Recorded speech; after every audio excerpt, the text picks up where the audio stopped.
Hi there, and welcome back to Timeless Wisdom. Let's take a moment and imagine you're sitting in a room that's perfectly quiet, not lonely, just calm, still, and completely yours. Have you ever wondered what it would be like if every day could feel this way? As we grow older, the idea of being alone can seem like both a dream and a worry. We've been taught for so long that living by yourself is something to avoid, that it means you're isolated or missing out. But maybe it's time to look at things differently. What if living alone isn't about emptiness at all? What if it's about creating space to rediscover your own joys, your routines, and the parts of yourself that may have been set aside over the years? I know it's not always easy to imagine, especially if you grew up believing that life is best lived surrounded by a crowd. But I've spoken with many people who chose to live alone in their later years, and their stories are so much more positive than you might expect. They describe finding a new kind of independence and clarity, and even a happiness they didn't know they were missing. So today, let's talk honestly about what can really happen when you live alone. Let's start with the simple power of having control over your life. When you live by yourself, every choice is yours. You wake up when you want, you decide what's for breakfast, you set the rhythm of your day. No need to explain why your favourite chair faces the window or why you keep the room a little warmer. The space truly belongs to you. This freedom might sound small, but after years of putting others first, raising families, taking care of loved ones, or constantly adjusting your own habits for someone else, it's a breath of fresh air. Suddenly, you can listen to your own needs and wants, maybe for the first time in a long while. Let me share a quick story. I once met Frank, a gentle soul in his 80s. For years, he lived with his daughter and her husband. They got along well, but he quietly felt like a guest in his own home. He told me, "I never really felt like I could just be myself." When he eventually moved into his own place, he said it was as if a weight lifted. For the first time in years, he could relax, eat what he liked, and fill his days with the things that brought him joy. That's the difference control can make. Not just comfort, but a renewed sense of dignity and self-worth. And when the outside world feels more chaotic than ever, that little sanctuary you create for yourself becomes more than just a home. It becomes a reminder, I can still do this. I still know who I am. But it's not just about control. Something else starts to happen in the quiet. When you live alone, a stillness settles in. At first, it might feel unfamiliar, even uncomfortable. But slowly, that quiet becomes something more than silence. It becomes peace. There's a kind of calm that only solitude brings. Without the constant background noise of someone else's movements or moods, you begin to hear yourself again. Your thoughts stop racing. Your memories come to the surface. You feel your emotions instead of brushing them aside. And in that stillness, many people discover something they hadn't felt in years. Ease, a gentleness toward themselves, a kind of presence. Margaret, who's 85 now, told me something beautiful. After her youngest son moved out, she'd spent decades with a full house, kids, grandkids, family dinners, constant buzz. And when it all stopped, she panicked. She said, "I didn't know who I was without someone to take care of." But then something shifted. She started journaling, taking long walks by the lake, even tried meditating, something she used to laugh at. And 6 months in, she told me with a soft smile, "I'm meeting parts of myself I never knew existed, and I like who I'm meeting." That's the quiet gift of solitude. It brings you back to yourself, not in isolation, but in rediscovery. You learn to sit with your thoughts, to soothe your own worries, to entertain yourself without a schedule. And in that process, something unexpected happens. Healing, not from one specific thing, but from the weight of a life spent rushing past your own needs.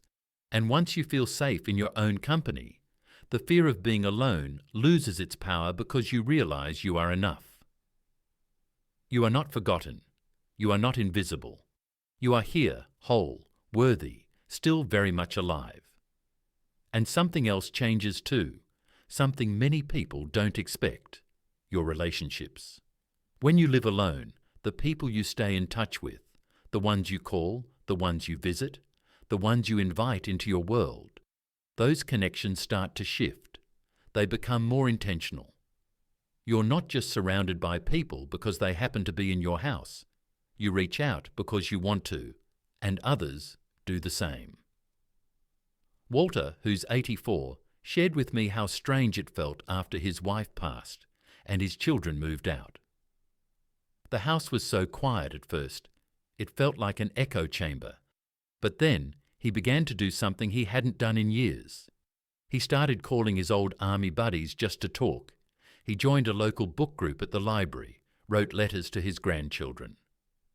Funny thing, he said, I'm alone more, but I feel more connected than I have in decades. That's what happens when connection is a choice, not a routine. It deepens. It becomes more honest. You listen better. You share more openly. You don't speak out of obligation. You speak from the heart.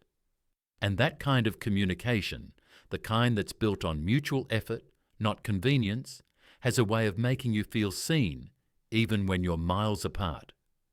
So if you've ever worried that living alone means being forgotten, let me gently offer a different possibility. Maybe, just maybe, it brings you closer to the people who truly matter. Because when we stop living in reaction to others, we start reaching out with more clarity, more intention, and more love. Now, let's talk about something that often goes unnoticed, but once you experience it, you realize how much it changes everything. Your routine, the way your days begin, flow, and end. When you live alone, you're no longer adjusting to someone else's habits or preferences. You get to move at the speed that feels right for you. And that kind of alignment, where your rhythm finally matches your own body and spirit, can bring surprising calm. Think about how many years you may have spent planning around a partner's schedule or making sure the household ran a certain way. Maybe you ate dinner late, even when you were hungry early. Maybe you tiptoed in the morning because someone else was still asleep. It's those small shifts we make for others, often without realizing how they accumulate over time. And when those expectations fall away, you begin to rediscover something, your own rhythm. Eleanor, an 80-year-old I once spoke to, told me that for decades she shaped her life around her husband's preferences. He was a night owl, loved having the TV on late, and always wanted dinner at 8:30. She didn't mind it, not really, but she never questioned it either. After he passed and she found herself living alone, her body naturally began to wake up with the sun. She started taking walks before breakfast, eating earlier, reading more in the quiet evenings, and going to bed before 10. I feel 10 years younger, she said. Turns out I was always a morning person. I just never had the space to be one. There's something healing about that kind of self-awareness. It's not just about sleep or meal times, it's about finally giving yourself permission to live the way your body wants to live. And when your days are shaped by your own energy, your own hunger, your own rest, everything starts to feel a little more steady. Digestion improves, sleep deepens, moods lift, even your sense of purpose becomes clearer, because you're not rushing or reacting. You're simply present. And that presence begins to protect your peace in ways you might not expect. You see, for many older adults, living with family, even with the best of intentions, can quietly wear on you. The stress may not always be loud, but it builds. Maybe it's the feeling of being monitored, of having to explain yourself, or tiptoe around conversations just to keep the peace. You may feel like a guest in your own home, even when you're loved, and that feeling, day after day, chips away at your emotional freedom. George, 82, moved in with his daughter's family after a hospital stay. They were kind, generous, and truly wanted to help. But he told me he often felt like he was living on someone else's schedule. Every time I moved, I felt like I had to ask permission, he said. I wasn't sick anymore, but I wasn't free either. Eventually, he found a small apartment a few blocks away, not because he didn't love his family, but because he needed to breathe. He needed room to be himself again. And when I asked him how it felt to live alone, he smiled and said, "Peaceful. Like I can finally hear myself think." That peace matters. It's not selfish, it's not antisocial, it's necessary. Because emotional tension, even when subtle, takes a toll. It can cloud your thoughts, tighten your body, dull your spirit. When you remove the constant pressure to navigate others' moods or unspoken expectations, something remarkable happens. You begin to trust your own instincts again. You stop doubting every little choice. You stop walking on eggshells. And in that quiet, you find space. Not just physical space, but mental and emotional space to rest. It's not about shutting the door on relationships. It's about opening the door to your own well-being. And in that stillness, something else often begins to bloom. Resilience. This is one of the most surprising gifts of living alone in later life. When you start doing more for yourself, whether it's managing your medications, fixing a leaky faucet, or even just making your own schedule, you begin to realize just how capable you still are. You stop assuming you need help with everything. You stop waiting for someone else to take the lead, and with each small success, your confidence builds. I remember Helen, 85, who had never lived alone before her husband passed. She admitted she was terrified at first. Paying bills, calling the plumber, even refilling prescriptions felt overwhelming. But she started keeping a little notebook, writing down every task she completed on her own, no matter how minor. "I just wanted to prove to myself I could do it," she said. That notebook became a kind of victory journal, a daily reminder that she was still strong, still sharp, still entirely capable of steering her own ship. And that's what resilience really is. Not the absence of fear or hardship, but the quiet, steady courage to keep going, to keep growing.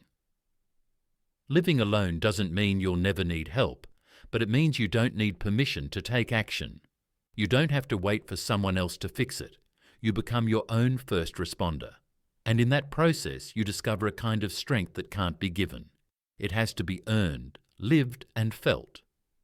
And the beautiful thing, that strength shows up in the way you carry yourself, in the confidence of your voice, the clarity of your choices, and the gentle pride you feel when you say, "Yes, I did that. I handled it."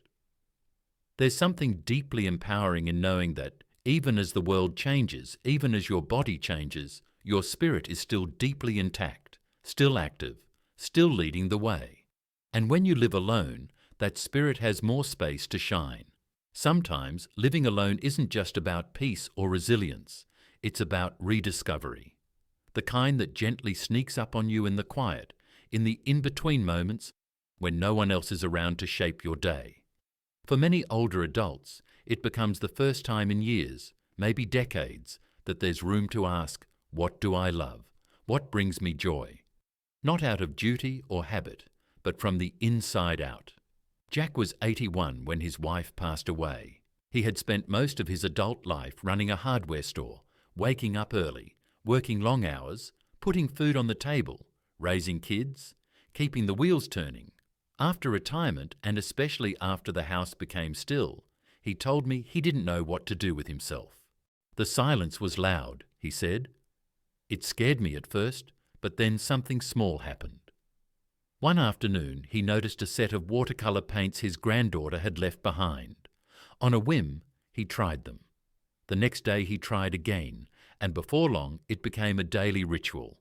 He didn't paint masterpieces, he didn't plan to show anyone, but he started every morning with colour, and with it came something more powerful than he expected. A sense of aliveness I didn't even know. "I like painting," he told me, "but now it's how I start my day, with something just for me." Living alone creates space for that. You're no longer reacting to other people's needs. You're finally free to follow your own spark, to explore what makes you feel curious or creative or comforted, whether it's music, gardening, reading, writing, or even just dancing a little in your kitchen. These things aren't small. They are signs that life is still blooming inside you. And sometimes rediscovery isn't even about something new. Sometimes it's about returning to something old, something you loved once but had to leave behind, an old book that shaped you, a favourite meal only you know how to make just right, a song that takes you back to who you were before the world got so noisy. Living alone lets you reach back and pull those threads forward again. And in doing so, you remember, I'm not just passing time, I'm living with meaning. This kind of life, rooted in freedom, self-trust, quiet confidence and joy, it's not a backup plan. It's not the path you take because something went wrong.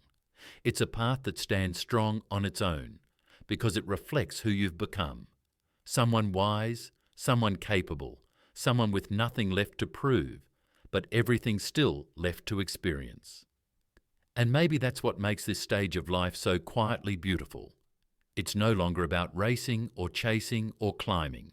It's about deepening, about presence, about choosing how you want to spend your precious time.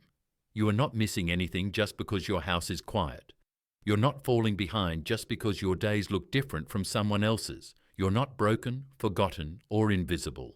You're simply in a season of life that comes with its own kind of beauty, its own kind of wisdom, and its own kind of freedom. Some people might not understand it. That's okay. They don't have to. This life is yours, and it's not just okay to live it on your own terms. It's powerful.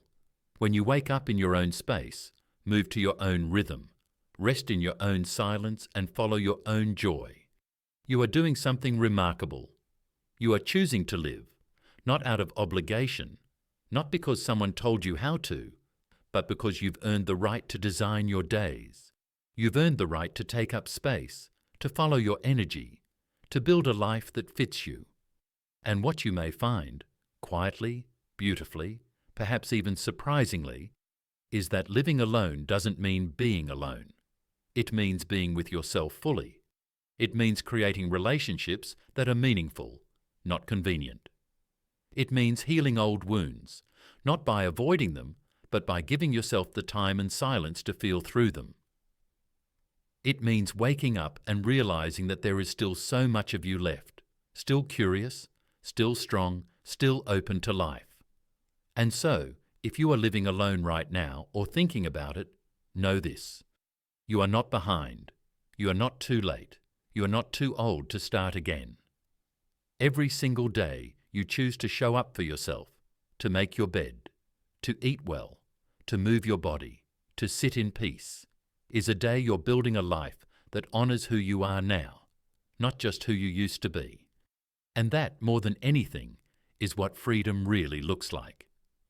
As we bring this conversation to a close, I want you to take a deep breath with me, really in and out. That breath you just took, that was yours. No one asked for it, no one shaped it. It belonged to you, just like this moment. And maybe that's the quiet truth we've been circling all along. Living alone in old age is not about absence. It's about ownership. Ownership of your space, your time, your thoughts, your peace, and your potential. So much of life, especially in earlier years, is about giving. We give to partners, to children, to work, to obligations. And for many of us, that giving became a habit so deeply rooted, we forgot what it feels like to give back to ourselves. But here you are, in a chapter where that balance begins to shift, where solitude is no longer a punishment, but a portal, an invitation to come home to yourself.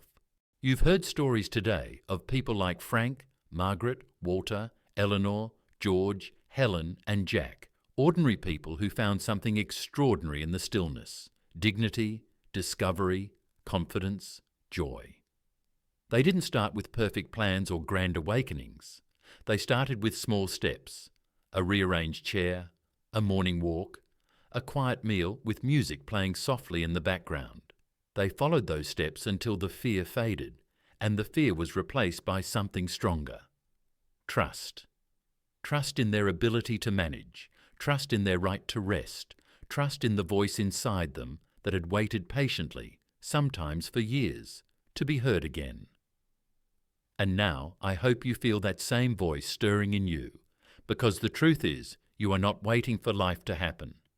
You are living it right now, in every quiet cup of tea you sip alone, without explanation, in every task you complete for yourself, however small, in every morning you wake up and say, "This day is mine." Living alone is not the opposite of love. It's not the opposite of meaning or community. In fact, for many, it becomes the foundation that allows all of those things to be stronger, more intentional, more real. It teaches you to stop filling space with noise and start filling it with truth. It teaches you to choose relationships, not just maintain them. It teaches you to value your voice, not over others, but alongside them, as equal, as enough. And maybe most importantly, it teaches you to see yourself again, not as someone winding down, but as someone still unfolding. You've lived enough life to know that it isn't always easy. There will be days of loneliness, yes, days when you wish someone was sitting across the table, days when the silence echoes a little too loud. But those moments don't define your story. They are part of it, yes, but so are the moments of deep laughter with a neighbour, of rediscovery in a forgotten hobby, of quiet strength when you handle something you once thought you couldn't. You are not a burden, you are not fading, you are not a chapter that has already been written. You are still the pen in your own hand. And if you're watching this today, I want to thank you, not just for your time, but for your courage, for being open to a different way of thinking about this stage of life, for considering the possibility that living alone doesn't mean being alone, and that solitude might just be the sanctuary you didn't know you needed. If this episode of Timeless Wisdom made you pause or brought something meaningful to mind, I'd love for you to share your experience in the comments. Have you tried living on your own, or are you just thinking about it? Maybe you've picked up a few life lessons along the way, or you're navigating new territory. Whatever your story is, your voice matters here, and you never know who you might help by sharing. If you enjoyed today's video or found comfort in these words, please consider giving it a thumbs up and subscribing to Timeless Wisdom. Tap the bell icon as well, so you'll always be in the loop for future episodes. Every comment, like, and subscribe goes a long way in supporting this community and helping us bring more uplifting content to people who need it. Most importantly, remember this: it's never too late to begin again. Your life is your own, and there's always room for joy, growth, and peace. No matter your age or circumstances, you deserve a life that feels meaningful to you. Thank you for being here and spending your time with me and the Timeless Wisdom family. Take good care of yourself, and until next time, stay open to the journey ahead.